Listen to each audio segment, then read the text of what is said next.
Ayasofia, a symbol of a heritage. Hagia Sofia saw many changes and additions and even functioned as a Catholic church for a short duration, then went back to being a Greek Orthodox Church, until its final conversion into a mosque, as the Ottomans conquered Constantinople in 1453 By the time of Kemal Ataturk's secular Turkey, the city was known as Istanbul, and the mosque, Ayasofia. For the first time since the Ottomans, the red carpets covering the artwork on the floors were uncovered, and Ataturk declared it a museum in 1934.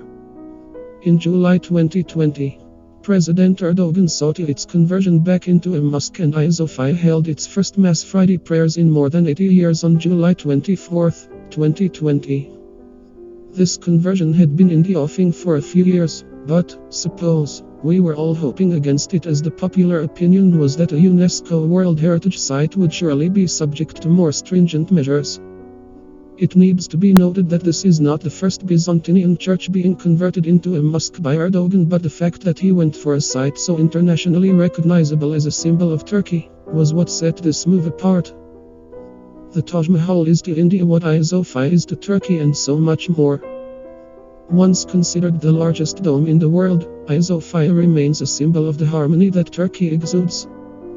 A merging of the East and West, a coming together of interconnected faiths that a country like Turkey, with its many rulers and colorful history, can only result in.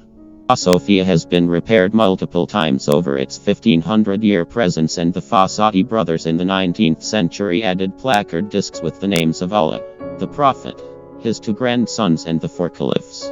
Sketches were made of all the mosaics, but these were later covered for their protection from vandals, but also because locals had expressed their displeasure, since it operated as a mosque back then. With its status reverted back as a mosque, any changes would still be noticeable, but to what extent these changes are done is of concern. Ayosofia's influence on the Muslim world has been more architectural than spiritual, as many mosques are influenced by the Ottoman style of architecture. This credit mainly goes to the famed architect Sinan, who built the Selimiye Mosque in 1575 C, and all later influences are thus an offshoot of Sinan's greatest inspiration, the Hagia Sophia.